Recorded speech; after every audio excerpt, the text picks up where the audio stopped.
Microwaves. One of the greatest inventions for heating food after we discovered fire.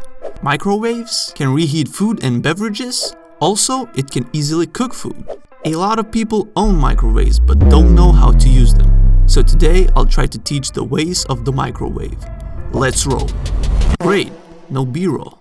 So today I will be reheating two types of food. A leftover lasagna piece and a bit of leftover tea from yesterday. Just a little bit. Now lasagna will be a great example on how to reheat pretty much every food that is microwavable. What are some of the non-microwavable foods, you might ask? Never try to microwave fried foods. It's not gonna work out. The microwave can only heat up stuff until water boiling point, so no bueno for oily fried foods. Now first I'll get this very nice slice of lasagna on a flat surface like this green plate over here. Don't get the plates with golden edges though, they might cause World War II. That way it reheats properly and evenly. You see, once the electromagnetic waves hit the food, they don't hit it all over the place, because it's a wave of, well, microwaves. That's why some microwaves have a rotating turntable inside. That way it gets the party started in all the spots of the food and heats it evenly. Well. How the turntables... Anyway, enough about that nerd stuff. Basically, once you've got your food, cover it with some sort of a lid. I don't like using plastic as much as possible, that's why I just use a bowl on top of the plate to create that steam inside once the water starts to sweat and evaporate out of the food. That's that nerd shit we talked about earlier. Well, don't put your food in the middle of the microwave, put it on the side so all the bits get an equal amount of radiation.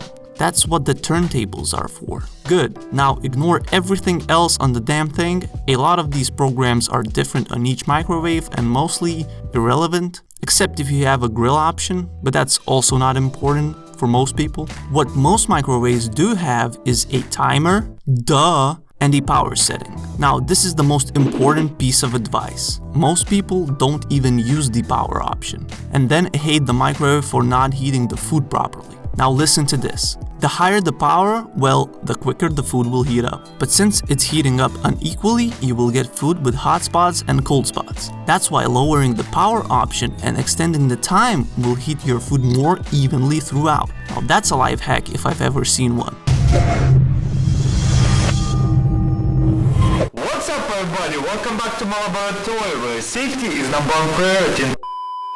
Anyway, now once I decide to heat up lasagna in this case, or any other food, I set the power option to 450 watts for like a couple of minutes. Depends on the amount of food you have. That way you get a perfectly heated lasagna all the way through and through. Now if you want to reheat liquid, it's similar. So depending on the amount, you might just blast it with the default maximum power setting for like 30 seconds and you will have some fresh tea that you've made earlier.